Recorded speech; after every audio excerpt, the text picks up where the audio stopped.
Right, I'll go ahead and call the meeting to order.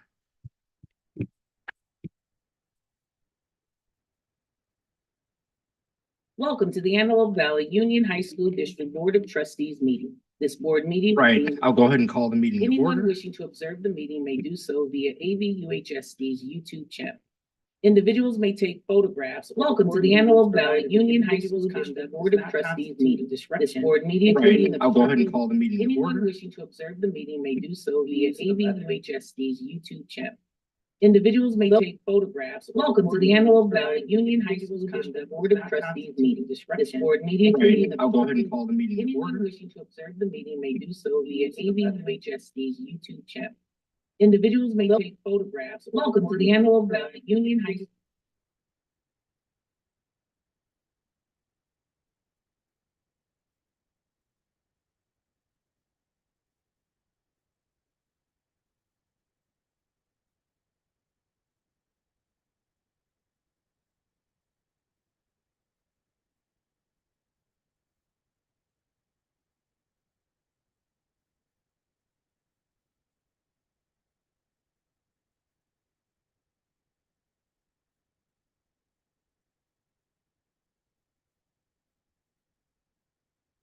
Union High School District Board of Trustees meeting. This board meeting is being recorded. Anyone wishing to observe the meeting may do so via AVUHSD's YouTube channel. Individuals may take photographs or record meetings provided the individual's conduct does not constitute a disruption, including obstructing the views of others. Those wishing to address items on the agenda and matters that are not on the agenda but within the jurisdiction of the AVUHSD board shall do so in person, complete a speaker form, and give it to the designee before the public comment portion of the meeting. The speaker form must be given to Ms. Orozco before the board president announces the item. Once the item has been called, we will no longer accept new cards. Ms. Orozco will call the individual's name to come up to the podium to provide their comments. Individual speakers are limited to 3 minutes each. A total time for public input on each item shall be limited to 20 minutes. Non-agendized items are limited to a total allotment of 20 minutes. Only one person is permitted to stand at the podium at a time. No speaker may relinquish a time allotment to another speaker. The district encourages members of the public to attend board meetings and to address the board concerning any item on the agenda or within the board's jurisdiction. The board does not prohibit public criticism of its policies, procedures, programs, services, acts, or omissions. Similarly, the board does not prohibit public criticism of district employees. Speakers are cautioned that no person is immune from liability for making intentionally false or defamatory comments simply because those comments are made at a public meeting. Attendees are also reminded of the board's civility policy, Policy 1313. This civility policy requires that members of the district staff will treat parents and other members of the public with respect and expect the same in return. The district is committed to maintaining disruption-free board meetings. The board will not permit any disturbance or willful interruption of its board meetings. Persistent disruption by an individual or group are grounds to terminate the privilege of addressing the board. Persistent disruption by an individual shall be grounds for the board president to terminate the individual's privilege to address the board. The district promotes mutual respect, civility, and orderly conduct among district board members, district employees, parents, and the public. The district seeks public cooperation with this endeavor.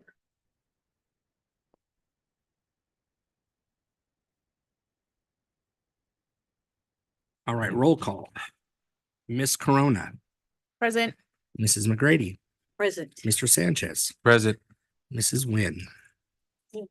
All right, and I'm here as well, and Mr. Delgado is not. All right, Pledge of Allegiance, Mr. Sanchez. Thank you again, as always.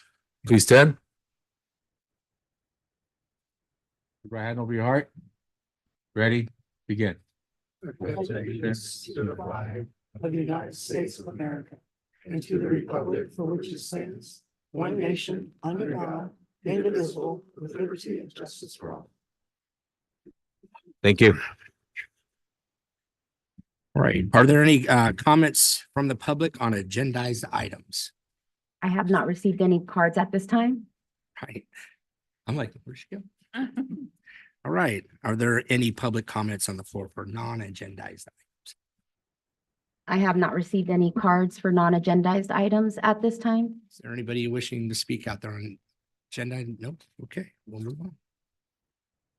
We'll move to F, Governing Board Strategic Planning Work Study. The board will participate in a strategic planning work study presented by Becky Bailey Finley, consultant of the Finley Group. Becky, you're on. Welcome back. I think we Thank you. last saw each other right before the holidays, and I've been back with your executive team working and preparing for this evening. And hopefully, our goal today is to kind of pick up where we last. Becky, can I interrupt 1 second? Sure. You guys just came in. Did you guys want to speak on agendized or non-agendized items? If you want to speak, I'll open it back up to allow you guys to speak. I don't want to pass you guys up if you wanted to say something. But anyway, he'll explain it to you. Let's just take a break for a second and make sure they.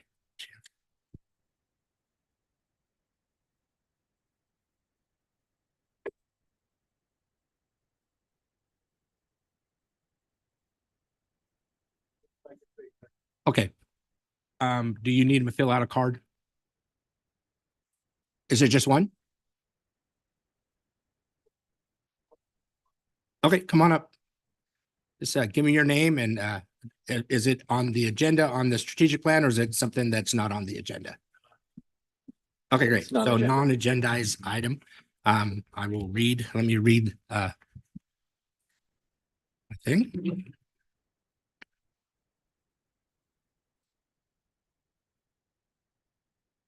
The public is invited to address the board on any matter not on the agenda that is within the jurisdiction of the board. To address an item not on the agenda, speaker forms must be given to the designee before the board president. Chair announces this item. Individual speakers are limited to 3 minutes each, and a total time for public input shall be limited to 20 minutes. Only one person is permitted to stand at the podium at a time.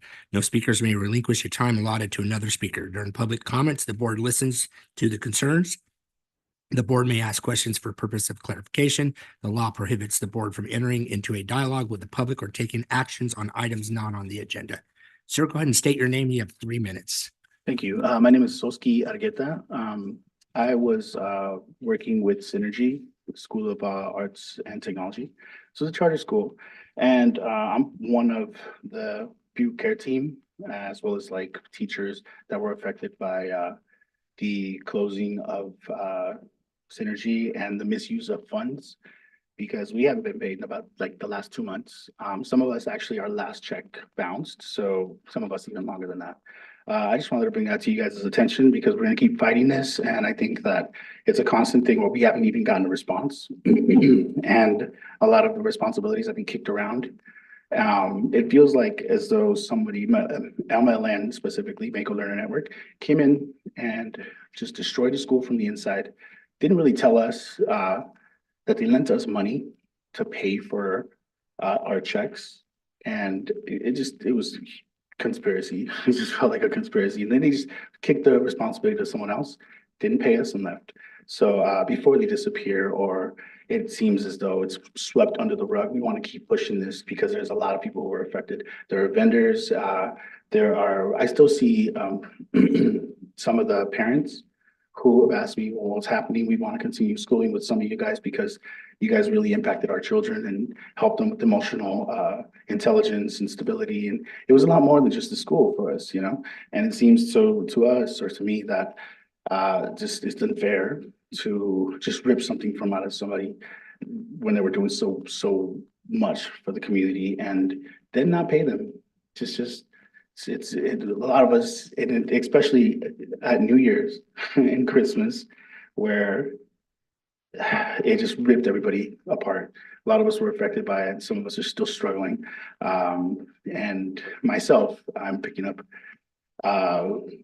just ships wherever I can, and it's awful. I can't even explain to you. Do you know what it's like to cry next to a Christmas tree? It's the worst.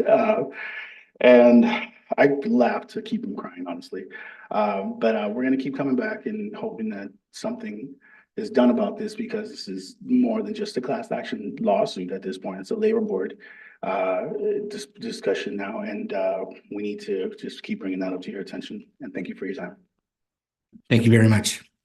I'm going to go ahead and take a 1 minute or give me about a 4-minute break and then I will come back.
All right, I'll go ahead and reconvene the meeting. Becky, I'm sorry, you are up. I just want to make sure everybody has an opportunity to be heard if they're coming in and I mean, instead of listening to us, I want to listen to them. So now we're going to listen to you. How we make this school, or this district the best. All right. Well, when we last met, we discussed and looked at some of the foundational platforms, statements for the strategic plan. Took your feedback back to the group, did some refinement, and we're bringing it again. And I know this may seem like, oh, we've already done this. I think taking the time to make sure the foundation is sturdy and representative of who you are and who you want others to know you as, I think it's very important. So we're looking to review that again and get your feedback, your affirmation. The idea being, though, that we want to go out, as it says, with one voice, one message that represents the entity, not just the board, not just executive staff, not just one segment, but it's one voice for the district. And it also, hopefully, will be that which is that meaningful purpose that we all can bond behind and move forward. That's the idea behind a good strategic plan. All right. And actually, one of your expectations when we last met was to be able to articulate with one voice our direction, our purpose, and where we see ourselves into the future. So we are working on confirming that tonight. Maybe.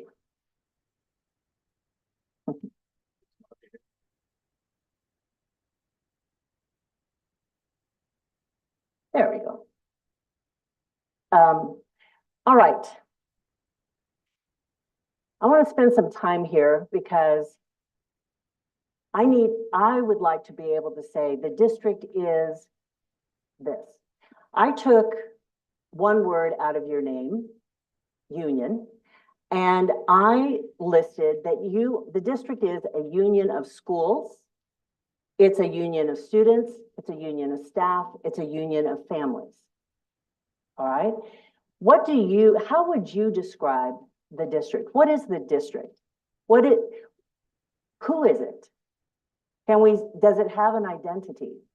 And is it the identity we want it to have? I'm asking that for an answer, for discussion. Who is the district? Start right up there with Mr. Kate. Oh, So I think I like the word union because it's everyone being brought together.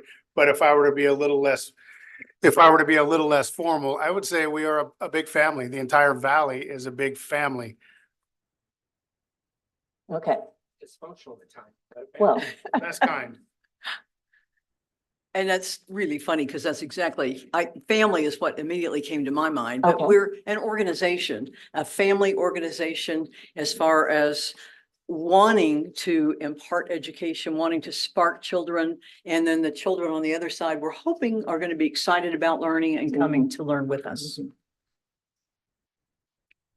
Okay.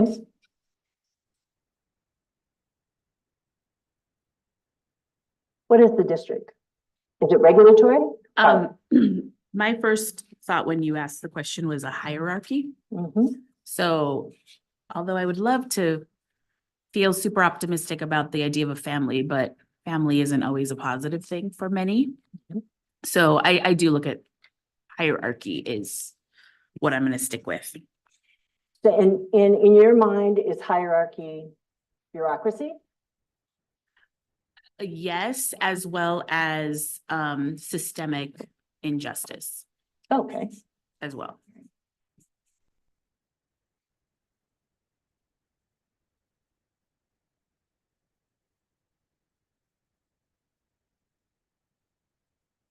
Okay. What is the district? What's your identity? Or what do you want it to be? That's more where I'm at. I just believe really whatever it was, or whatever people believe, is just a perception. So what I want, and the reason we're doing this, is to redefine what we need to do to reach our kids and produce the best kids that we can, and produce those kids to basically the ones that want to go to college, make sure they have enough skill set to get there and resources. And secondary, for the kids that are not going to go to college, to make sure we can put them in the pathway to obtain mortgage paying jobs. That's what I believe is what we're supposed to do. So that's Okay. my vision. All right. My definition would be a team. The reason why is because as a group here, we have different talents, characters, and roles. So that would be like a family too, if you think about it. So as a union, kind of goes back to that word too. Everybody has a role here.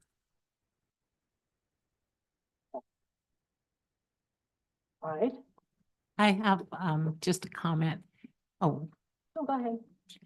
I like the word union, but I think what's missing is education.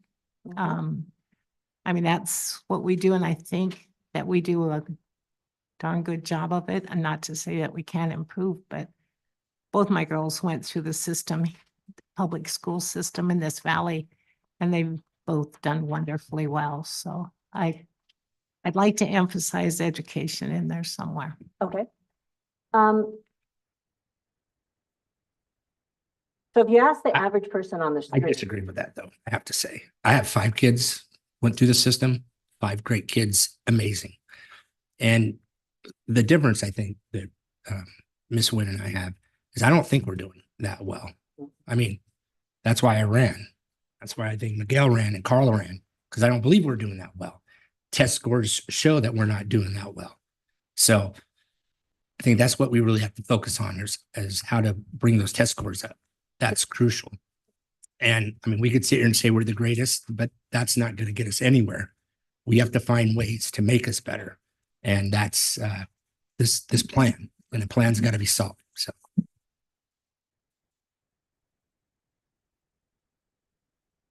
Take the notion, you know what a grocery store is, right? You know what a restaurant is, you know what the fair is. You know, what's the district? A team, an educational organization, a family organization. If somebody on the street, you said, I work for the district, the school district. What do they think? What do you think that means? I mean, I think if I had to give perspective on what Mr. Hughes is saying, I think to speak in the ideology of we want to be identified as a comprehensive, collaborative, are concerned and aware of the need of our citizens and our students, and we want to give them the best opportunity that we could find. When we say every student, every need, every story, the concept is to make sure that we're aware of our community, but also engaged That's good. enough to be attentive to what's happening day to day, inside, outside, the whole gambit, right? But also leading with the I'll call it more self-esteem, self-respect of themselves to know that anything is possible. And we start that anything is possible concept through academics. So that's the way I would dream it to be. And I'm going to jump in there too. Even though I say that we're not doing that well, what I see around this table, I can tell you there's amazing people. I mean, I'm thoroughly impressed with the skill set that our board and our, our cabinet and our managers or, district heads have. I mean, they're amazing people. I just think we need to refocus on what's really important. And that's what this process is going to do. So I just want to say that. Priscilla uses a lot of words and I sometimes take it smaller. Does that represent what you said? I'm sorry, I don't have my glasses. I'm a little, I apologize. Yes. Okay. All right. You're a service-based organization. Yes. You're comprehensive. There's a lot going on. You are focused on education and learning. You're focused actually on a certain age group as well, even though it expands or it may. It expands into other age groups, whether it's feeding in or college out, also families. So if you're known as this comprehensive collective, another word for union implies that maybe you're all on the same page and we're not quite there yet. But as we go forward now, are we okay with this definition? Is this the identity that you want to be known as?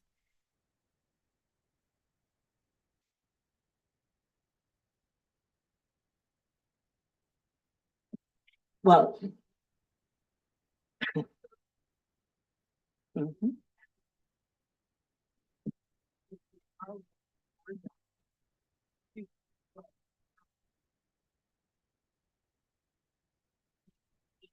Whoever comes to our group,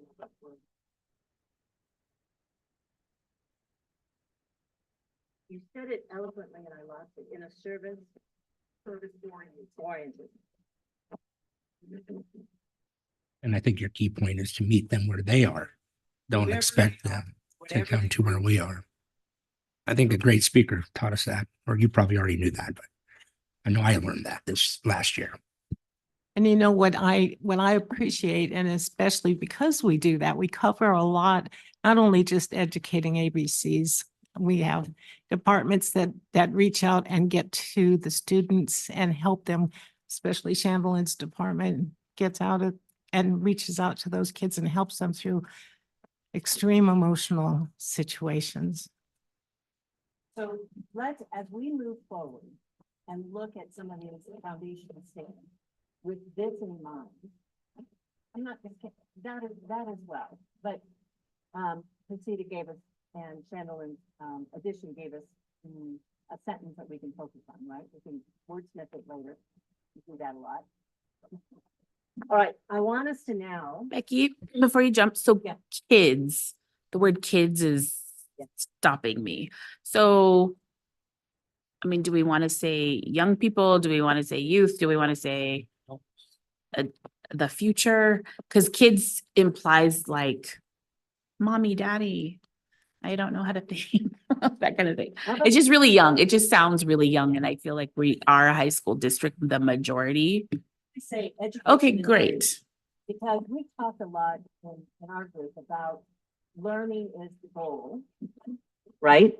Education and knowledge is nice and good, but learning and lifelong learning is really what you're ultimately doing. Okay, is that better? Yeah, all right. Now let's see. Yay.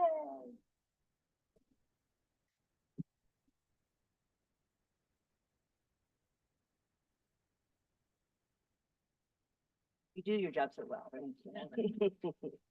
Okay. So you have this in front of you if you need to be able to see it clearly, Cressida. And what you can't see because of that little thing that's at the top is this is the purpose statement. All right. And purpose means that which is your guiding North Star. It's the part of the compass that is always going forward. It is also your cause.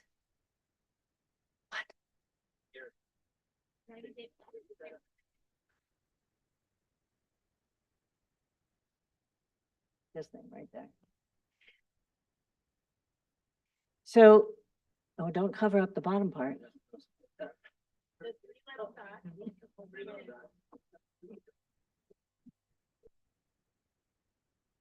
Right there. Oh. Press, okay, there we go. This is the statement that is the guiding North Star. It is what people can connect to more than just intellectually. It's a cause-related statement. It is something that can bond us together moving forward. And it is something that should, I mean, it can change into the future, but this should be something that is lasting, that you're going to have. The other statements can change at various times because of different circumstances. In this statement, it says, united to inspire creators, collaborators, communicators, and contributors. And I'm going to tell you where that came from in a minute, but I also want you to look at a little statement. Let me back up. We tried to present this information in as if it was being presented out. So you might even consider a different graphic or a design way of presenting this. This is me just being not very creative. But we wanted to add a little statement on each one of these that said, every student, every need, every story. And that is about inclusion. It's about meeting needs, and it's for all. And you'll see that that little statement is going to be on every one of the slides as we go forward. So it's inclusion, being aware, and meeting needs. Can we add a little something to that? 'Cause I'm just going to go back to Shannon. She's basically said, meeting our students where they are. And I think that's a huge Okay.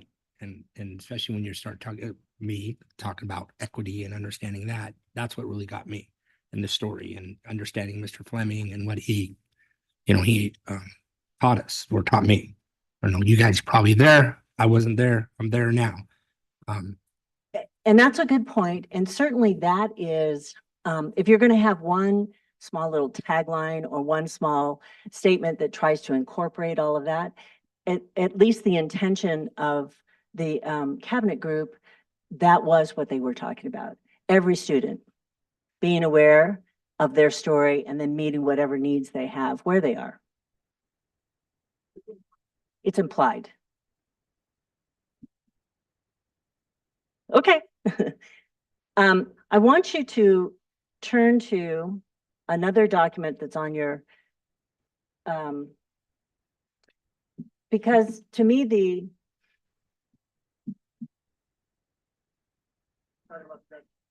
the graduate student profile. Yeah. And this is something your team has been together for how long? Yeah. And this, so the purpose, again, said to create creators, collaborators, communicators, and contributors. And this outline gives further definition of what that means. It means creators, those who can generate and transform original ideas, integrate and synthesize information.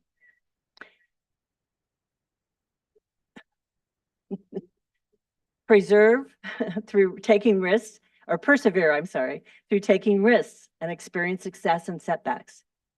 Creators, collaborators, Commit to a common purpose by working with others. Adapt to dynamic situations and settings while building trust and behaving responsibly. Work successfully with a diverse group of people. Collaborators. Communicators. Demonstrate the ability to effectively receive and deliver multiple ideas, information, and opinions. Use academic and technical language appropriate for the situation. Advocate for self and others. Communicators. And then contributors. Make responsible, culturally responsive, mindful decisions. Build community. Demonstrate global awareness and perspectives. Contributors. So if that is our purpose, to create young people who are creators, collaborators, communicators, and contributors, does that speak to you? Is that a purpose that you can get behind? Do you relate to that?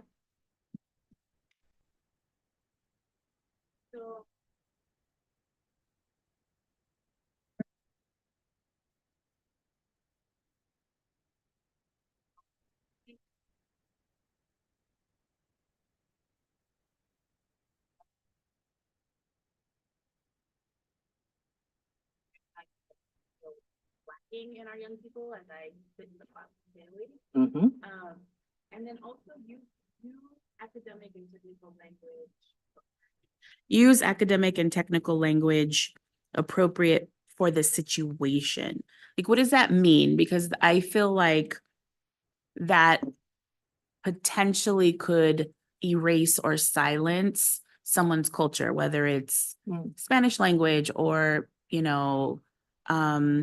colloquialisms or just things like that. So I just am curious about what do we mean by for the situation? So Becky, I can speak to that. This was developed as a framework of what we want our students to look like when they leave us and enter the professional setting. So that particular phrase, use academic and technical language appropriate for the situation, would be in a professional setting.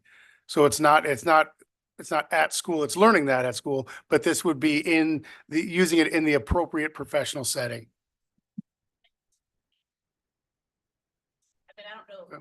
Is this, It says no, that- for the situation.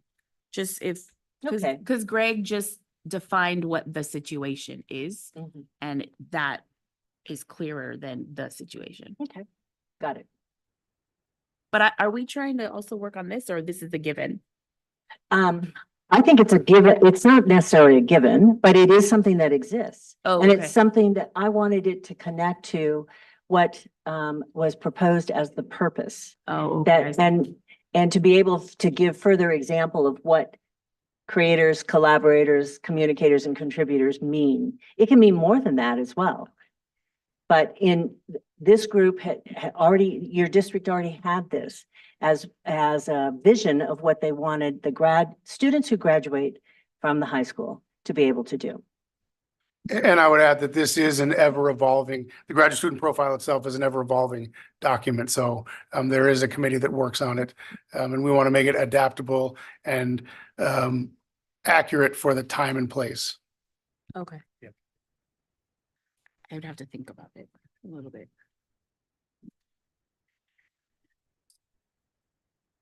Of course, this is the work group to help define this more, since we weren't part of the group. And you guys are doing an awesome job. It is good stuff. I'm really impressed.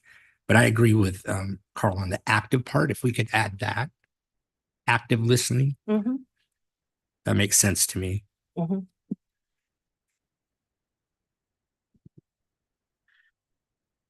And so my sort of question of this is the graduate student profile, and we're a contributor who can demonstrate global awareness and perspective. That I think we have to talk about, and it's probably going to be uncomfortable because some of our staff and folks are not globally aware, which is why we have a lot of our issues that we have because of racism, et cetera, et cetera, et cetera. So And I would just point out, just like what Miss No. McGrady just said, it says that. Well, obviously Carla's sitting here going, I don't read it like that. But that is just a prime example of we're not there yet, that we have to get there. So, Well, okay, but w- we'll move on. Go. Well, and I think this will tie into values because I know that that was a big discussion we had last time. Right. So I'm excited to see Right. what y'all have come up with. But I do need to call that out because Mhm. we need to address it sometime. then is there any other feedback on this purpose statement?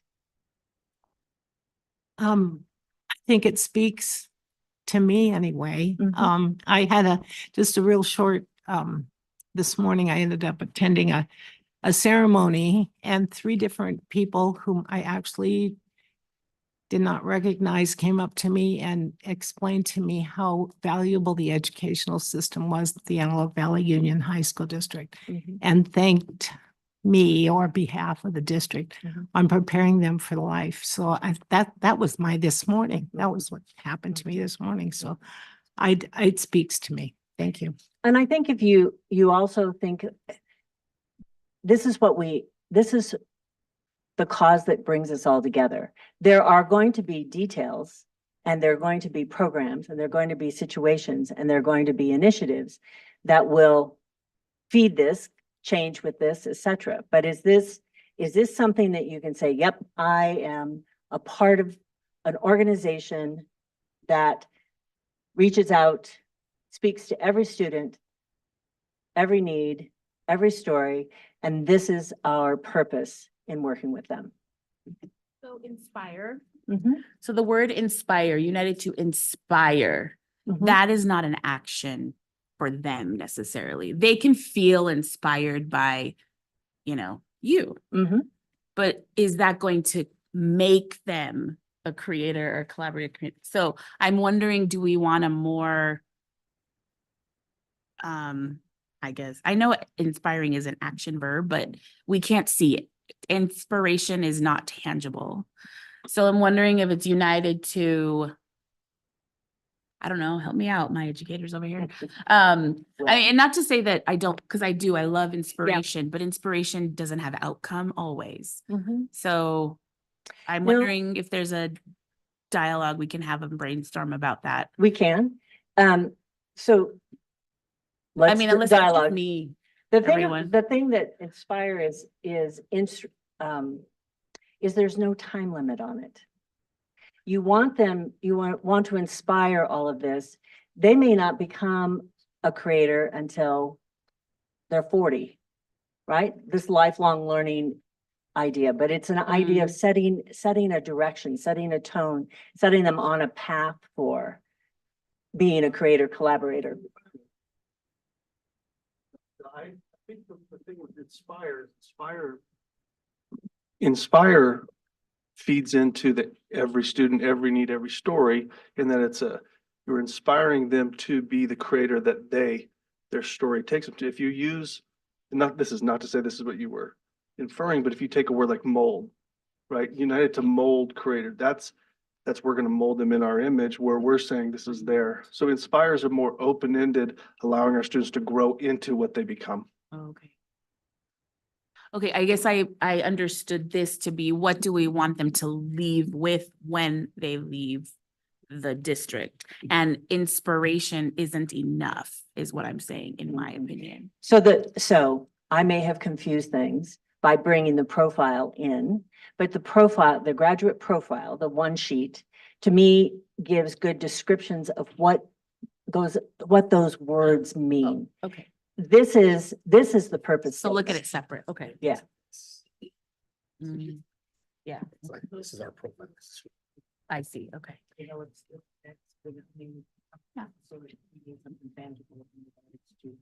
Speak to the mic. Sorry. No, I'm, No, are you? yeah, Okay. Okay. inspirational, yes, let's do it, let's inspire. So Becky, I was looking at it the same way when I said, this is their student profile. So this is what we're producing, you know what I mean? So Yeah. I get the point. I think that's what through Carl, right? Yeah. Now So I Me too. understand, I'm clear, good, I was just Thank trying you. to put meaning to words. yes. This is the higher level aspirational purpose. And then you develop other lists like that which exists already, can always be modified and is ever evolving, as Greg said, but that's a more detailed. For some, I like this. I think that you guys did a great job. I like this. because, I think we tweaked a couple little things, just that's Words. our little. right. Yeah. So for me, I'm not a member of your district. That sheet was helpful because when they open-endedly said, I think this should be our purpose, I went, what the heck does that mean? And they whipped that out and I went, oh, I get it. That makes sense to me. So I come at it from not knowing, I'm coming at it from an outsider looking in. And our educators are really good at articulating, but sometimes it's inside and not necessarily outward. So I look at it from, right?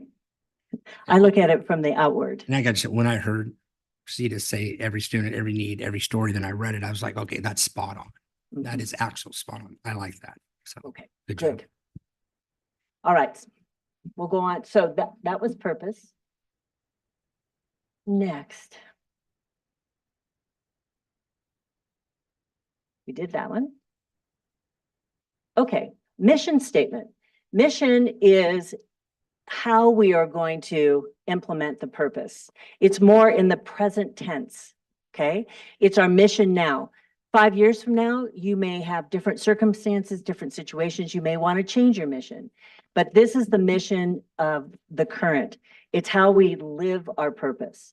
The suggested is we are united in providing equitable learning opportunities for all students.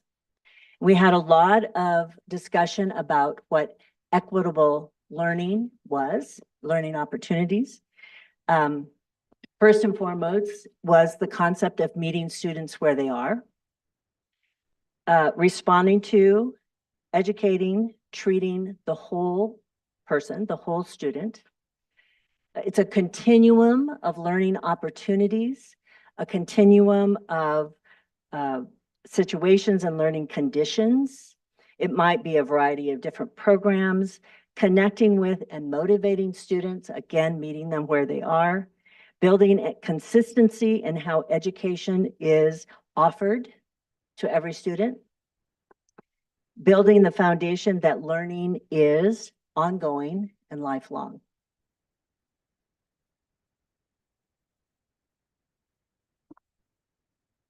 I don't like the we. The we.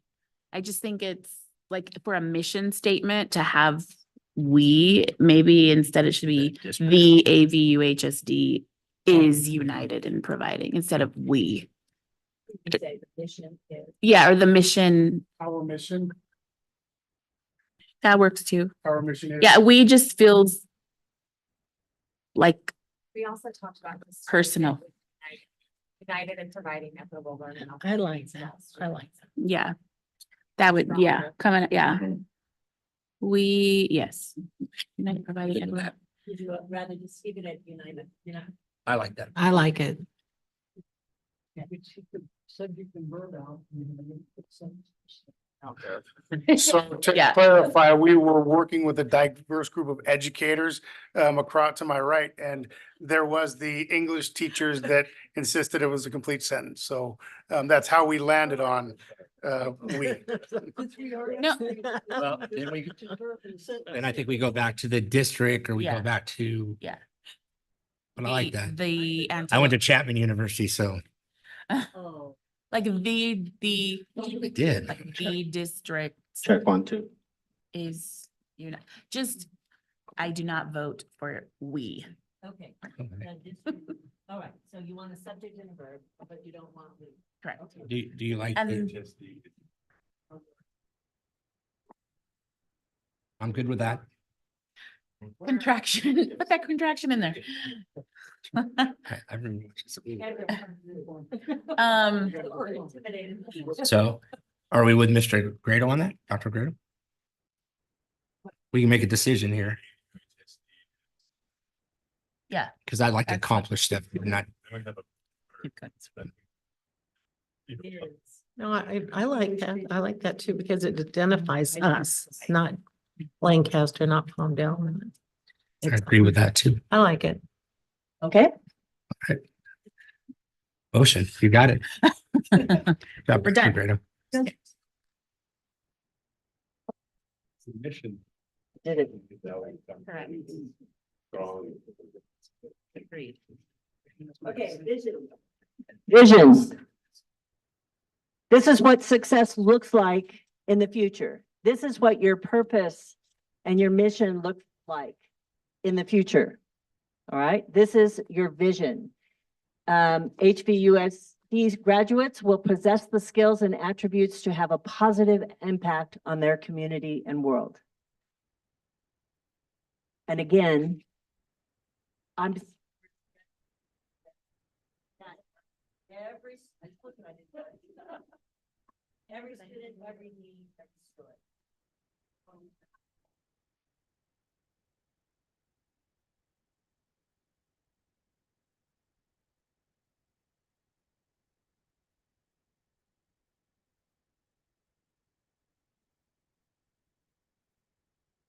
From the mission to the vision. Yeah. Which the vision should be first, actually, and then the mission. Usually, the vision is. I like spelling. Spell that. I think it's even better.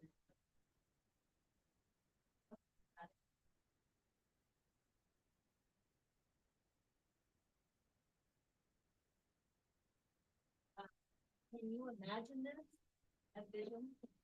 Is this something that you could see? Is it real to you? I don't think so, because not everyone graduates.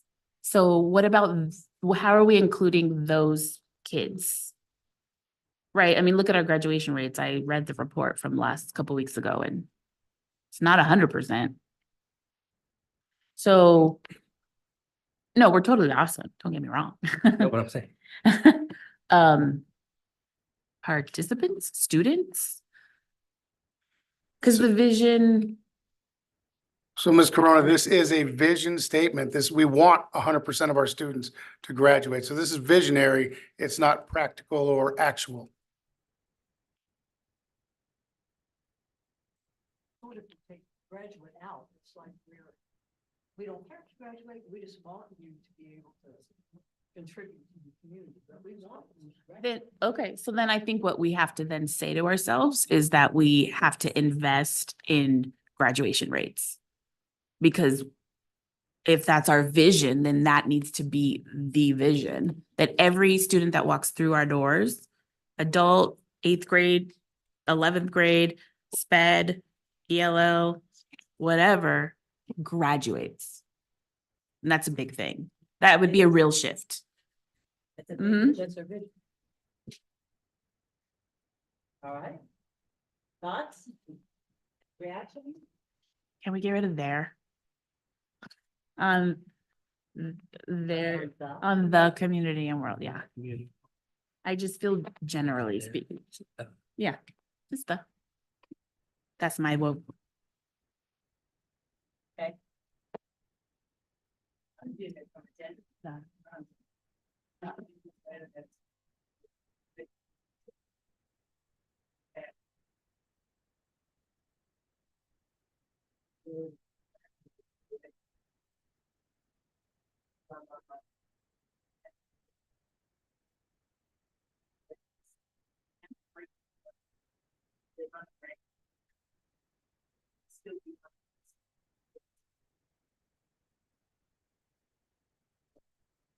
So instead of saying, ABUHSD graduates will success, you could say, the district students will graduate with that state with speed, right? So then we're covering it all. We know what we want, we know that we're not perfect.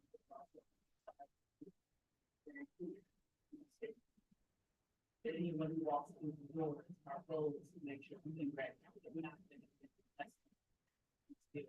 Because you added this to the beginning of that.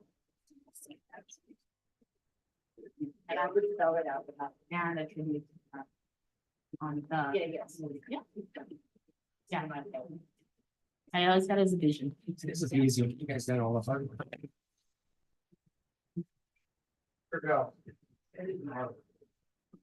That's why we gave you guys raises. Okay. All right.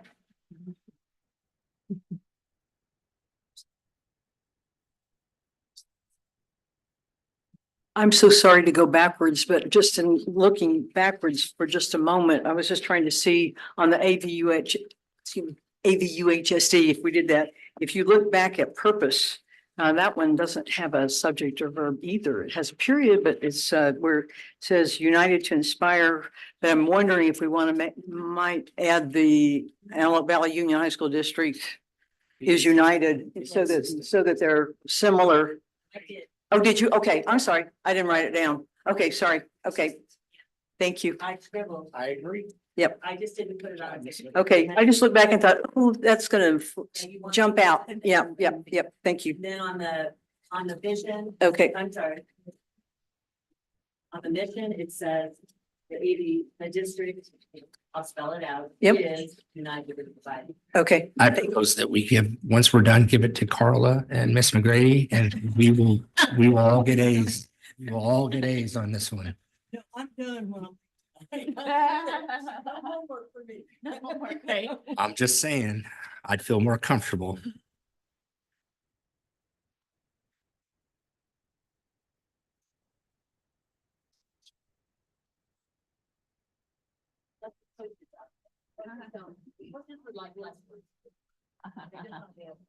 Short, sweet, and to the point. Yeah. Okay. Values. So this is not the list we looked at last time. This is a change. It has some of the same. But we'll start at learning. Learning is listed as a value that came out of feedback from you. And that learning is essential to the district. It's a core value. It's about learning at the moment as well as lifelong learning. The next one is innovation. And innovation meaning that we step out of what is just imitating or analyzing existing and look into creativity, innovation in our lives, in the different programs. And innovation is part of your district tradition. You're kind of known for having innovation in different fields and presenting programs and opportunities for students where innovation is very much at the core. The next one is safety. And from everything that you've said, that Cabinet has said, you know, this is kind of one of those core values that is kind of your bread of salt value. You know, the story of when Gandhi was coming into political recognition, and he went around India talking to people, talking to farmers, listening, what were their concerns, what were their priorities. But when he got to the political convention, the issue was home rule, and the loudest voices were home rule. But he stood up and said, our citizens don't care about home rule, they care about bread and salt. And so it is that, to me, safety, right, logical safety, human safety, housing, criminal, physical, all that. Safety is one of those things that comes up, and you are very committed to making sure that students, the staff, the families are safe. Integrity. Integrity was on the last one. It's being honest, true, transparent. It also is, integrity talks about the strength of the whole, the entire being, and having strength in that. Integrity of equity, being fair, just, impartial, nonpartisan. Right. This is a nonpartisan. There you go. And then inclusion, including all students, incorporating all their stories, being aware and responding to them. So I have a question, because I know equity was a word that the cabinet had Because that wasn't on the last one, correct? Correct. So I'm curious what shifted your thought about putting equity on there? Because I know Mr. Dehan, correct me if I'm wrong, there was a feeling of, well, that's like the in word and the word to use. So I'm just wondering what changed. So you are correct. That was the original conversation. After we met with the board last time and then went back to the group, we all agreed that it needs to be a part of our core values. It has to be a part of who we are moving forward. So it was feedback from the board and then a further discussion with the cabinet group. And I would love to hear from the cabinet what helped convince you to shift to an equity mindset in this world anyway. I was just gonna say that, you know, we.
For me, that conversation broke it down, but it is where they are.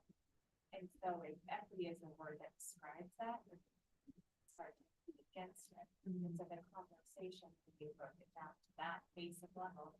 And we get into education. All of our students where they are. And that single word after that idea.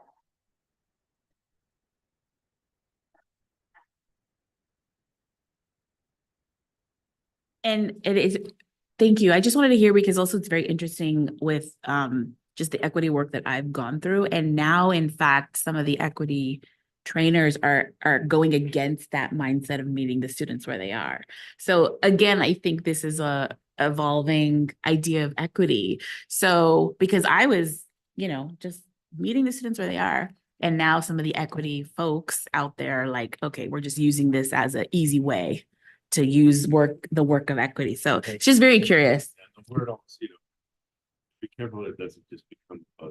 Correct. And it's where it having values, it's part of who we are. Not just a word thing. That very much was the concern, initially was the buzzword and the polarization of the word. Wanting to ensure that we were incorporating of our.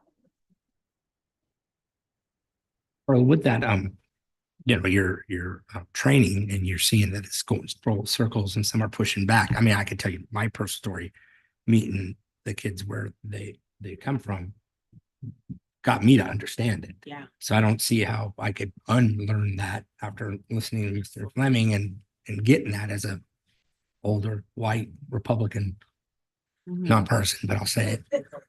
Hey, I could tell you that absolutely.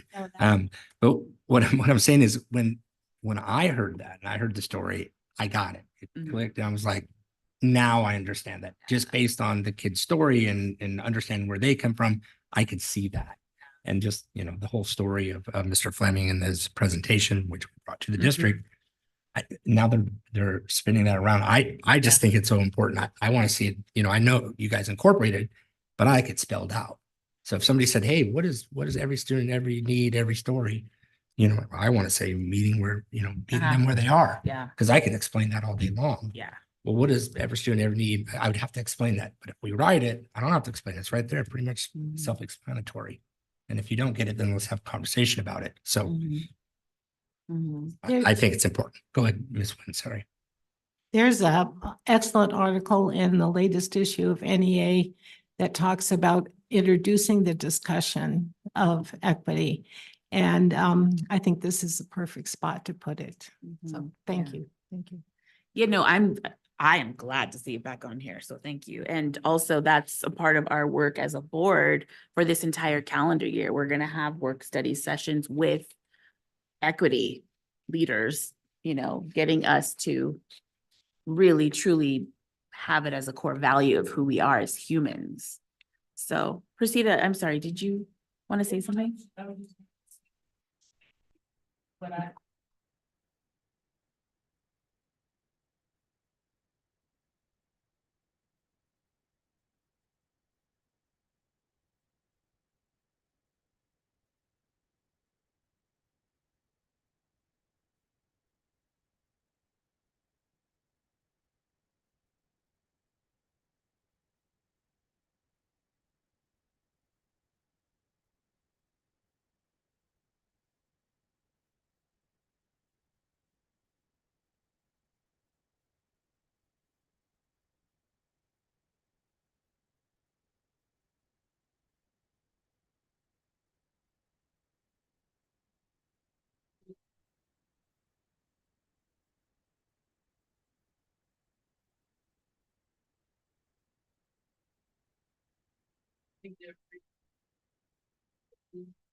Are we satisfied with the representation of that? I like it. I'm just going to go back. I'm just you guys, outstanding job putting this together. You guys are making our work very simple. I knew you guys could do it and you're impressing me even more. So thank you.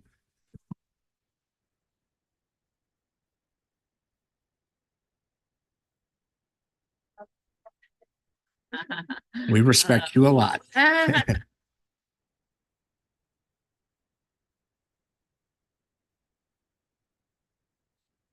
Absolutely not. I'm going to be pushing, and you know I am, to actually spell it out. Kind of like Carla talked about what Greg said. She understood it once Greg said it, but she didn't read it that way. She wants it spelled out. I'd like it spelled out because if somebody's coming to say, hey, you're the president of this board. Yep. This is your vision. Explain it. I don't want to have to keep explaining. Well, this is what it means. I want to get it as close as perfect so they can understand it. If I just have to tweak the understanding, that's what I want. I want people to look at it. I love every student, every need, every story, and I understand how you guys got it. And I'm impressed.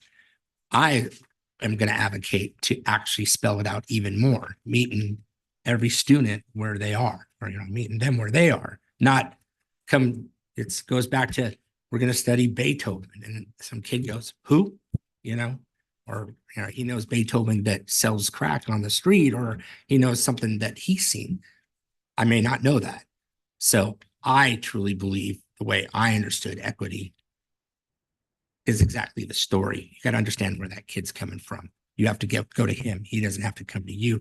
He doesn't even have the skill set or the understanding or the knowledge to come to me. I have to go to him or her.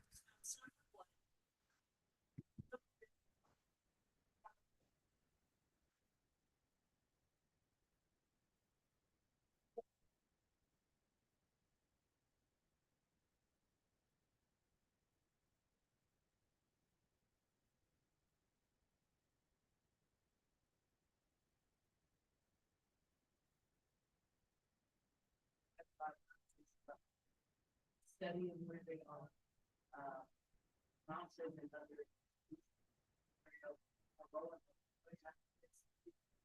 Also, that, so why I didn't use that is because I have worked on pretty extensive field explaining. I think the line itself, it is going to be based on the way it's marked, the way that people have to see, the way that people can reach that. I think you're right. It's just that it is about really understanding what you're saying. I think it, be an issue, but when I wrote it, when I developed it, we were like a just do it for the kids to be able to say, not necessarily quite so comprehensive, even though I understand that, but that was the concept. So I don't know if that makes sense. You're able to see it. No, I think it's amazing. All I'm just saying, I'm just using my own experience on understanding equity for the first time, 50 some years, I mean, I did the pushback and I was like, don't shame people, whatever, it's BS. However, when Mr. Fleming explained how that teacher said, tell me where you come from, tell me your stories, and took that time to say, understand how he grew up, right?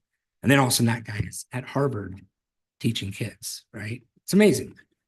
But it took a teacher to try to understand where he came from. That's why, to me, it's so important. Right, but I think that find it. Yep. But that's not, that doesn't mean that. Like that statement, every student, is more of an MTSS type. So that's what I talk about. The child, who they are, how they're feeling, what, more so than the idea of equity, because I was going to be more of the equity definition, but I was able to be able to actually go in, really define what that is, how it is, just giving you, because I wrote, so that's why I'm saying. And I'm very, very impressed. The ideology. So even the video, it's not speaking of necessarily the equitable part. It's speaking of all of the different options that you can actually have running. I get it. Gives you a different perspective on, you don't have to choose, you can actually do both. You can go free. So in a way, simply put, this is kind of like a motto. Complete. It's a motto. So, Yeah. yeah, because I know at ABC we have one. It's called Serve Students, Be Kind. That's it. But we have all this other stuff. So and that is simply just something that we kind of say, don't forget, serve students, be kind. And it just becomes a part of our philosophy or a tagline. So, yeah, okay. That makes Yeah, sense because it doesn't have to only link with equity. And maybe Exactly. I'm confused. I'm gonna sit down with you and have a long conversation. I can't wait for it too. I think it's gonna be amazing.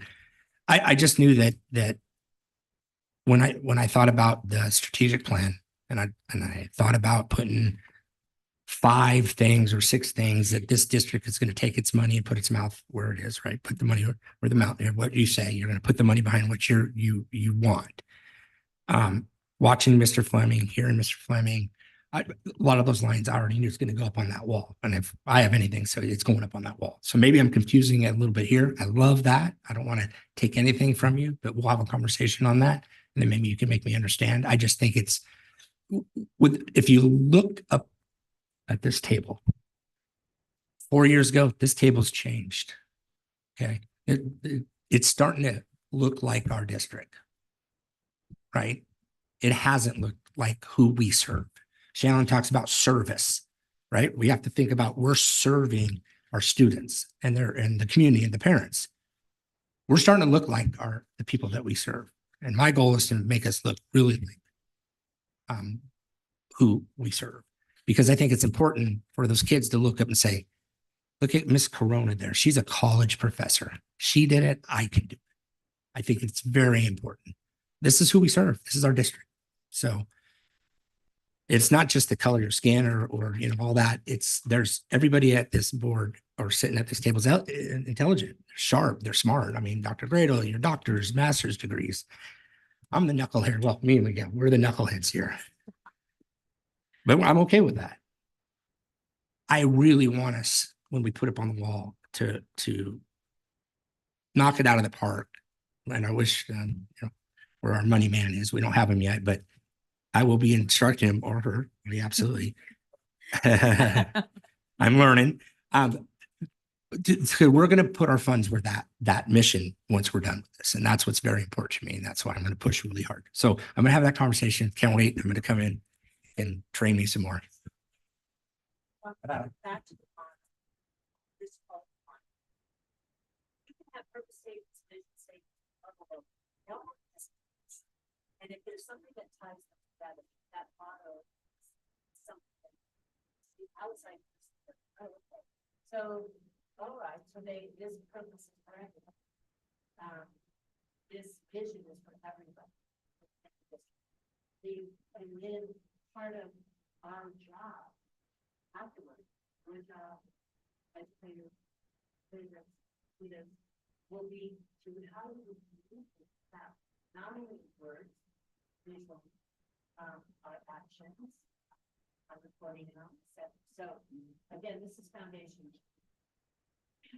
Before we started the process of the strategic plan, I looked at districts up and down the state of California, and they all have something like this, like Palmdale Promise, that's their motto, and Lancaster School District, it's soaring for the, I'm not sure exactly what it is, soaring for the stars. But it makes me want to know, well, what is the Palmdale Promise? What is Hart School Districts? What are they doing then? I mean, that's what I think the motto's purpose is to draw me in. What does this mean? What does this mean? Every student, every need, every story. I think that's a pretty good basic introduction to our district. I'd just like to throw in, I like it a lot, and I like the structure of it because it's clean, it's simple, it is a motto, but it says everything that we want to say. Every student, every need, every story, and every child could remember that. Every teacher could remember that, and I like it a lot. It's well done. And thank you. We did look at Assembly on in an example for us. We did. It wasn't strange. That's kind of got us going. Okay. I have one more thing for you to look at. You may not be able to see it. There we go. So here is the values, and we just another way of thinking about is the principles that guide our how we're going to make decisions. First, we serve our students, families, staff, as representative of our values. Oh, is this the time for questions? Sure. Do I have a choice? No. I have a question. Do teachers identify as staff? The only reason I say that is because I don't. I am faculty. So will it be understood by the district teachers that they are staff? We talked about that's school. It's very good. School. I have been thinking here we closely talked about but we have to do that. I don't remember the answer on the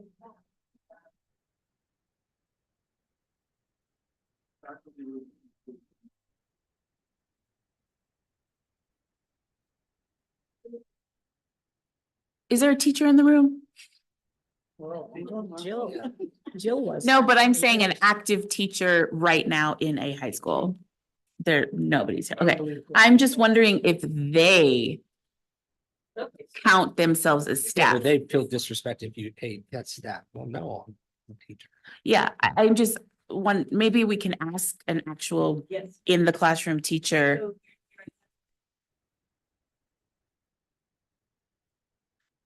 So,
To me, that first one seems to be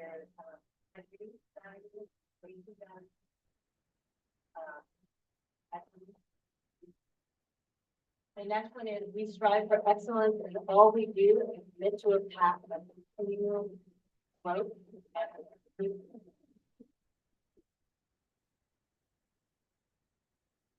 Third, we live our values and demonstrate our passion and joy out of everything that we do.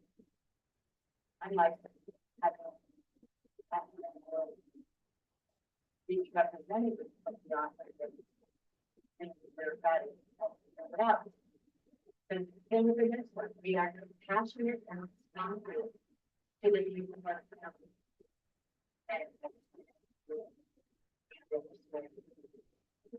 We value the trust and loyalty of our students and families. We have our decisions. Not that we don't harm, but to gather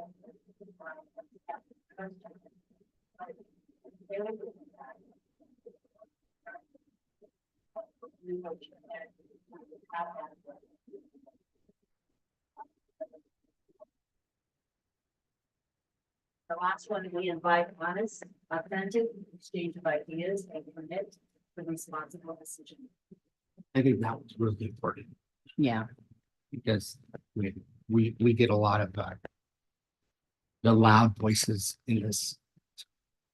We get a lot of the loud voices in here, and they say a lot, and they're very disparaging a lot, but they don't represent the whole. They just represent a very loud minority voice, and they're not honest and they're not authentic, and it continues to go. And we all know who we're talking about, but I think that's important. But if you come honest and you're authentic, we will look into that.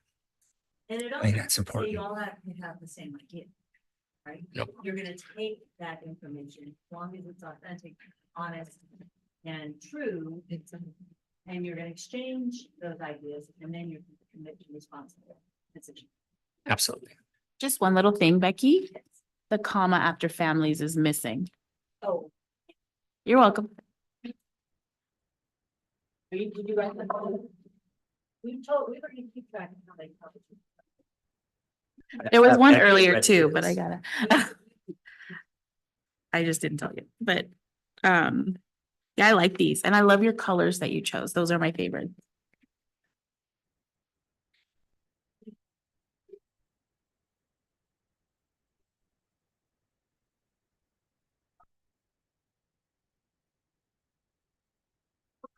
I'm not good.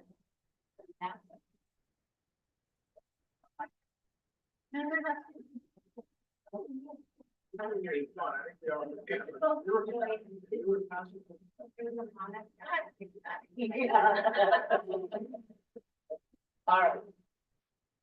For every student, consultant.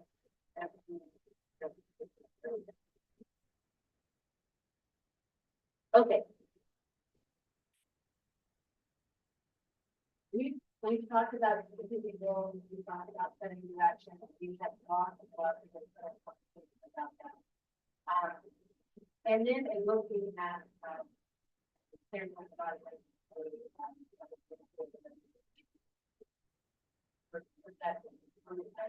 We all do that. And often not of it, more than that. So that it invites. Help. So we kind of redid the strategic goal, which is election.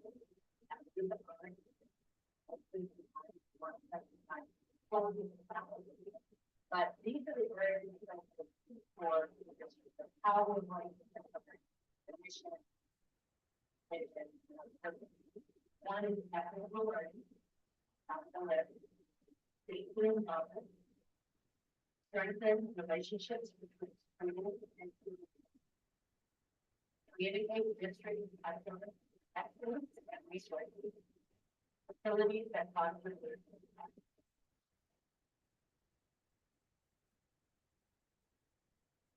Can we talk a little bit about number 2? So safety and wellness. Why did we put those on the same line? Because the other school district. That's fair. Because I'm just, because You know, this is safety. being videoed.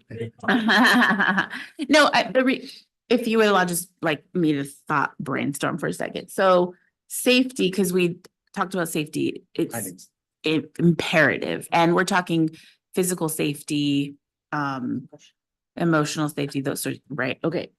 So the safety, and then wellness. I feel like, I'm wondering rather, if that is its own, or because wellness, because are we talking like mental, spiritual, physical wellness? Is it like mental health and, you know, yoga and that, like the Calm app, or is it just wellness of thought, being able to, you know, concentrate in class because they have their basic needs served? But I'm just, because safety and wellness, to me, you're saying safety and wellness, and without safety, you don't have the wellness, but I think you still can have wellness without the safety. I don't know what I'm trying to understand this, This but is, I believe in both. Don't get me wrong. I'm just curious. this is going to be part of our mission vision. This is just what we're looking at in the strategic plan. Is that what? Okay. Oh, So this is not going to be published, and this is Oh, just okay. the area of focus that we're looking at right now, Okay. and not in any order, correct, of importance. Just, this is what you're still looking at. These are like prior. But do we understand what wellness is? I guess that's more of my question. If we're going to focus on an area of wellness, are we on the united page of what wellness means? I think that is. Because it's outside of what we're in. Safety and wellness to me, we're doing everything we can to make sure the student, staff, the families are safe. Physically, psychologically, free from anxiety, breathing, depression, all the things that like homelessness, being food insecure, being housing insecure, all of that to me ties into wellness as well as. But we haven't spent a whole lot of time dissecting this yet, but we do know that safety, not just making. We do know that the school side and what's proper needs to take into consideration the safety and health, the wellness.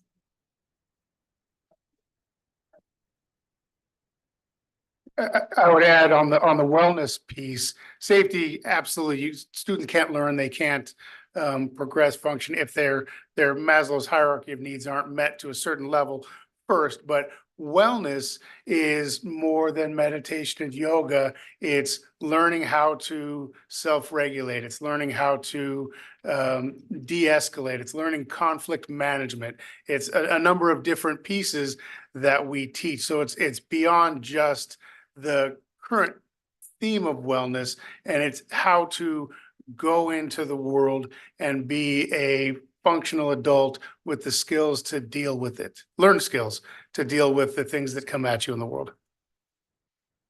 Are we sticking to just five items, or can we separate safety and then wellness on its own? Cause I agree with Carla. I don't want to lump the two together because I think they're both very important in their own right.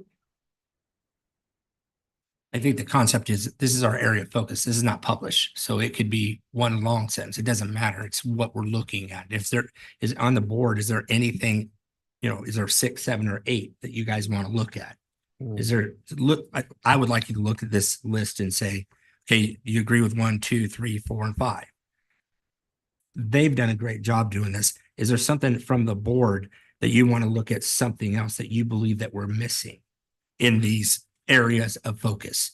Because you guys done an outstanding job. I'm thoroughly impressed with all this. I mean, the little tweaks that we're throwing out there, whether it's right or wrong, or we get it or we don't, whatever. It's just amazing what you guys put together. I'm very, very proud of you. As the board, are we missing anything? Mr. Well- Brady, do you see something, Mr. Sanchez? Yeah, the only thing I could say is that the wellness and the facilities that foster learning and pride, to me, was to build a healthy environment also, because we got the workforce agreement. Yep. And that was the whole purpose of going to class. It's not just going to affect the students, but the teachers are going to go with the pride to go to school, to teach and educate in a clean classroom, repainted, new lights. I mean, that's all part of it. The bond and yeah. Yeah, so the wellness and all that, so. So is there kind of anything relate- else like a focus area is what I'm trying to get at? So If you believe 5 is good, I'm just trying to get from the board. Is there another area that you want our staff to look at? I think hiring practices. So, because right now this is all like, because we're still talking district-wide and at the end of the day, yes, we serve students. However, the infrastructure has to be serving the students. I think that's very important too. And I mean, that's kind of goes to the concept of, I would like to see something like an internal, getting our kids excited about being teachers, because, right? And then getting those kids into the school system, yeah. internship to come back. So therefore that would change the dynamics. If Carla, you talk about what's our demographic of teachers, and we go out, Miss Williams, right? Ms. Ramos, we go out and we try to recruit in different areas, but it's hard to get people to come here. But if you already have the kids here and they're local, and we can get them excited about being a teacher, and then we can process them here and get them through ABC, get them to a Bakersfield, and then somehow work out a credentials and then get them back teaching in our schools. So now we have homegrown teachers. And with that process, 10, 15 years from now, we aren't going to have the problem of the demographics. They're going to be here because we're getting them from our own population. So I agree with adding 6. That should be a focus, that kind of goal. We spent a lot of time talking about the retention of teachers in our process. So when I look at the area of focus, those are kind of the buckets that we found under learning that related to teacher development and instruction. Okay. Strengthen relationships. Those areas there. Those are the overarching buckets that are a strategic goals underneath each one. There are places that we could hit teacher recruitment, teacher retention. Totally tracking now. Thank you. Totally So when tracking. do we see those subgroups of each under 1 through 5? When do we see what you're talking about? I think that's where the hard work. Oh, tomorrow. Cool. No, I think that's where this is easy. The vision, the mission, that's great. Okay. That's the umbrella. The hard work is going to be. Okay. on that. Yes, ma'am.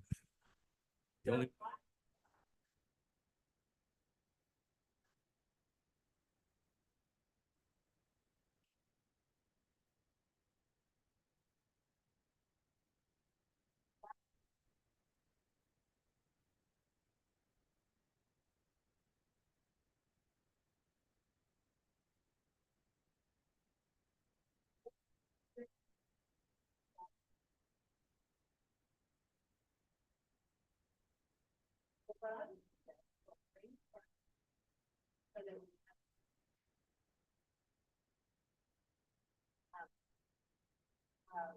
we start with equitable learning, there has been a lot of discussion already on this. What would you say now is an example of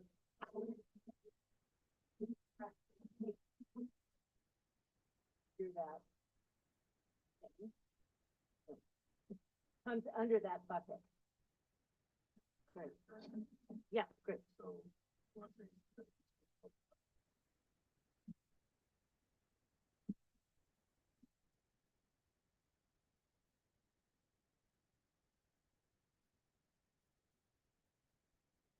Do they know what that is? Yeah. Okay. Another example. A current. Well, one of the conversations that we started having. The district adopted the government.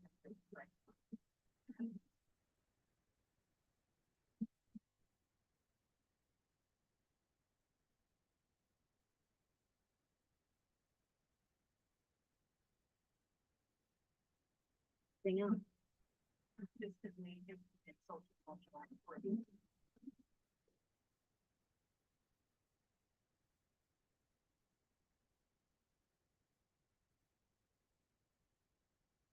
Social. Emotional.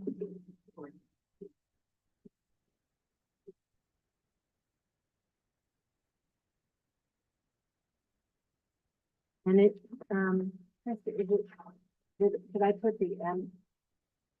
The M? This one? Well, and you can put MPS as well. It's probably. Big umbrella. That's the that all umbrella of these overarching. come. Okay. Anything else current? So you think, Cross collaboration, professional development that, encourages and works across the collaboration. Can we take about 2 minutes or 5 minutes? Everybody can take a break if they have to go. Becky loves breaks. yeah, Right. We are paying her by the hour, right? Yeah. That's correct. Yeah, okay, great. take as long as you want.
Okay, we're just brainstorming here. The idea is we're gonna take that core for that main area of focus, first one, equitable. These are current opportunities now, and I know that there's a lot more, but we're gonna stop it there.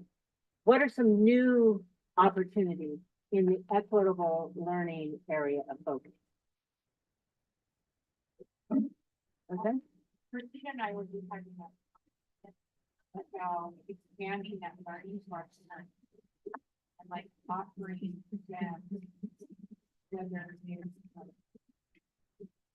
group of parents that are teaching the resources, these areas of kind of funding them. Yeah, so the big guys are like. I like that. And give her all the credit that someone I know basically she wrote the job. They had interaction. They didn't know her name, they just described her. But you're putting it. What I thought was knowing the person, right, and understanding that she feels judged by something.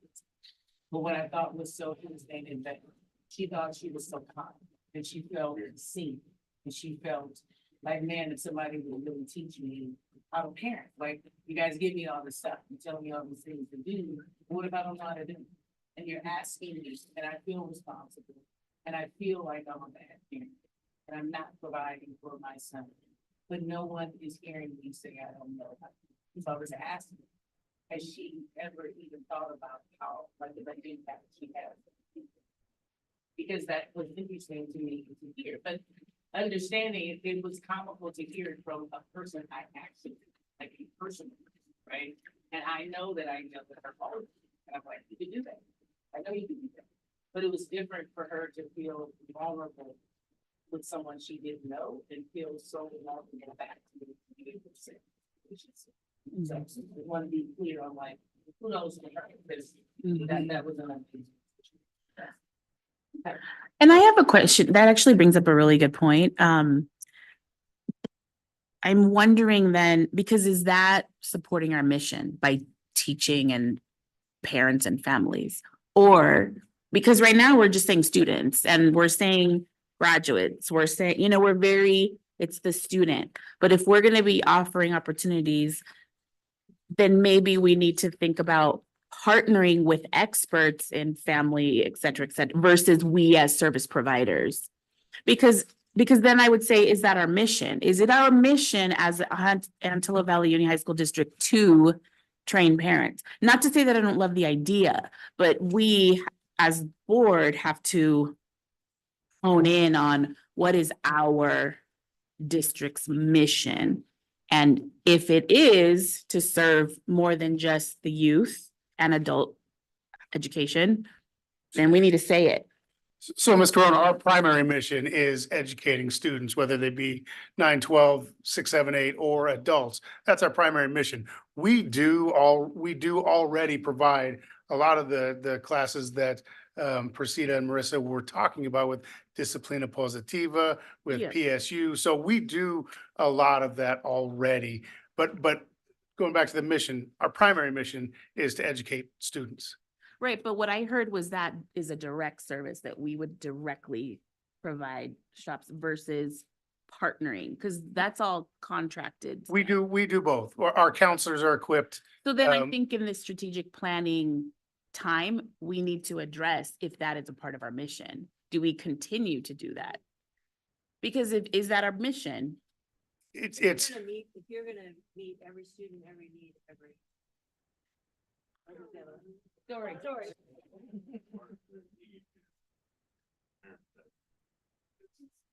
Yeah. And I think it's early on, when we were talking about what is district, one of the things was like a community of learners, and the learners include everybody, right? Adults, the kids, students. So I mean, and as Greg was talking, we do have these programs, and it's also, because all of this works together, because then there's another value we have in our area of focus of communication. So we're maybe not communicating that we have some of these programs that for parents. That's what I was gonna say. Can you elaborate some more on that, Greg? So I can understand it, because I didn't know that. I wasn't aware of that. Which, I'm sorry, which part in You, particular? about the parent thing, I think it's great. I'm with Carl on it. I think it's awesome. How do we do that? Is it you said it was partnerships and we do. We do both. We contract with support providers. The two that come to mind off the top of my head are PK and then Parent University, PSU. And then our counselors also offer parenting classes, college readiness classes. And all of those are still under the mission because they're aimed at ultimately educating our students. So the idea is the parent can better support the student to be successful in school. So Carl, what I understand you're saying is that you want to kind of add that, because if we're doing it, we should kind of advertise it. I think that's one of our complaints is that we're doing great things. But sometimes people don't know what we're doing, and we need to teach them what we're doing. I mean, Presidio, that's why you came on and you're doing it, but that's very important to because we're going to go out and ask them for money here on a bond. I want to let them know what we're doing great already, and then what we need that money for to make it even better. So I think it's important to say, hey, we are doing some great things. And I think that gets lost in the shuffle sometimes. And I think we'd all agree with that. I don't think we're doing that great of a job. We can do better. So if that's part of it, I kind of agree with you. I'm Carl on that. It's like, but how do we weave that in? Because it's not it's probably like the 0.5% of what we do compared to the 99. That guide our actions, that first one is that we serve our students. Oh, okay. So when we talk about those programs, I really feel like that That's is it. service to our family. Okay. Good. Tracking again. Yeah. It's incorporated as a So then the equitable part of that, because at least the Disciplina Positiva is for our Spanish speaking parents, but the equitable area then is, it needs to be for all parents. We not- offer discipline positiva in English as well. So there's Spanish and English separate sessions. But isn't their mission more of like a Latino mindset? Not the No, English the component. Disciplina. Yeah, Okay. it's universal. Okay. But again, just to be mindful and intention, like every parent should have access at every school, every site. So it's not just, because I think the participants, it's, 40, 60, 80, 100, but we've got 20,000 students. So anyway, just again, Yeah. calling it out. Any other new opportunity that you can think of, just brainstorming, this won't be the end of it, under equitable learning. Better communication, people don't know. I think we need to showcase everything. There's a lot that happens in my head on so many things that I can't actually get to because there's so many. So we just want to come up with a better rhythm on how we actually showcase not only the work about all we do, but what we're forecasting. And even our perspective on what we have. Is that everything? Sometimes, right? And we have a month like this month. We're celebrating Black History Month, we're celebrating our ECP program, we're celebrating our counselors. That's a lot.